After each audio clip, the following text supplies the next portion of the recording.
Good evening, Mr. Chairman, members of the organizing committee, and guests assembled this evening. Please accept my apologies for not being present in person to accept what I consider this very prestigious award. After learning of the nomination, I found I could obtain a return flight to Canada, but return flights to Florida were at best uncertain or conditional, hence this video acceptance.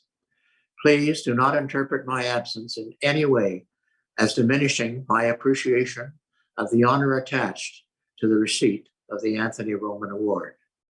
There are many individuals and organizations I'm indebted to for this award, the first being the Markham Board of Trade. Michael Larkin sought my assistance, along with many others, in the formation of the Markham Board some 35 years ago, and I was privileged to sit as our firm's representative on that board in its initial years. My late partner, J. Laughlin Catanack QC, was a former recipient of this award, and our firm, some years later, the recipient of one of the board's Community Participation Awards. On that occasion, I had the honor of thanking your Mr. Glenn Crosby and the board. As such, I attach considerable importance to the Anthony Roman Award and the late MP and longtime Mayor, Mr. Anthony Roman, in memory of whom the award was created. While I am humbled, I am very grateful to be the recipient of this award at this time, and I thank you all. My congratulations and those of our firm are extended to the board for their success in attracting the many large, medium, and startup industries to the Markham community, inspiring them through these awards in both innovation and excellence, traits which spill over into the community, benefiting its citizens as a whole. The board's success in these achievements, I suggest, is due in no small measure to a vision of a succession of reeves, mayors, and their respective councils developed over the years for the village, later the town, and currently the city of Markham.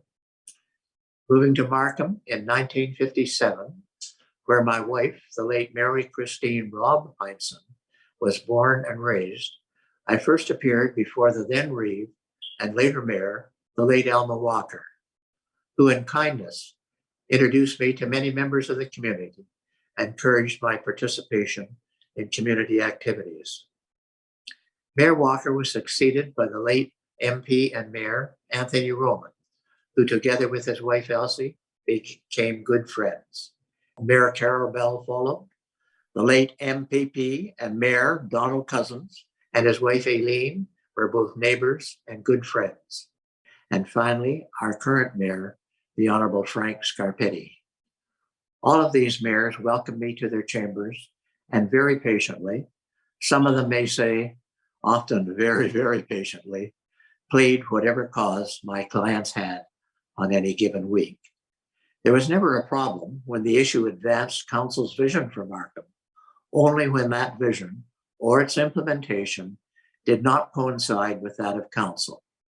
Mr. Mayor, at this time, I wish to assure you and your council and their predecessors that on the few occasions when you or your council found my or my client's vision of the implementation of the same did not follow you or council's vision and ruled against us.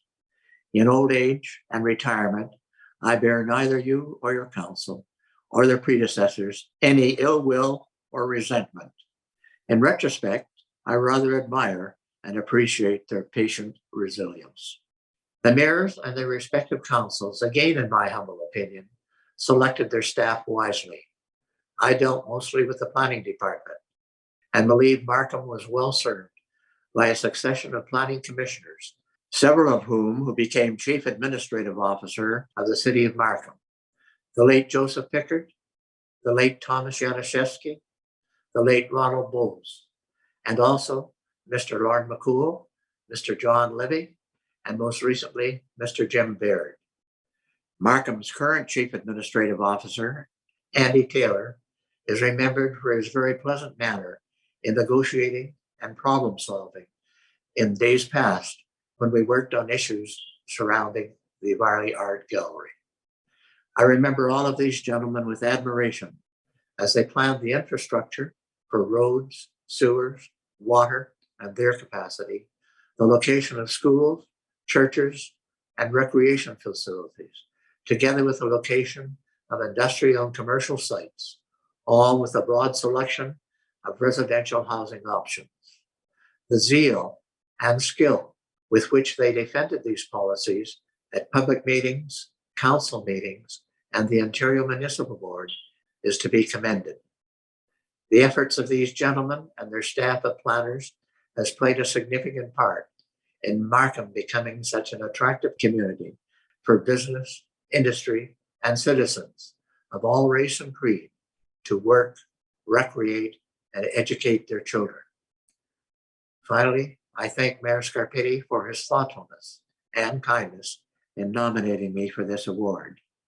No individual among those previously mentioned has worked longer or harder or spent more energy in advancing the betterment of Markham and its citizens. Federal and provincial politics aside, Mr. Mayor, you and I have had few differences over your years of strong leadership. Your support over these years is appreciated, and thus your nomination much more meaningful to me. In consideration of that kindness, I've attempted to adhere to the time allotted to me for this acceptance, something I freely admit I did not always do when appearing before you in council chambers. Not as an afterthought, my partners and associates, the late John A. and Lachlan Kapanek, Mr. Lawrence Sutton, Albert Van Veldhuizen, John Carruthers, and Terence Perspersky, our staff, are deserving of thanks for the time they allowed me to participate in these community activities. I dedicate this award to my late wife, Mary Christine Hindson, my late son, Rob Hindson, my daughter, Donna Hindson Opsumer, in gratitude for their acceptance of many missed meals and late evenings, not only without complaint, but with encouragement for whatever project I was involved in at the time. My congratulations go to the recipients of other award winners this evening. Thank you one and all again. I know you will enjoy the evening, and I am only sorry I cannot be there to enjoy it with you. Thank you.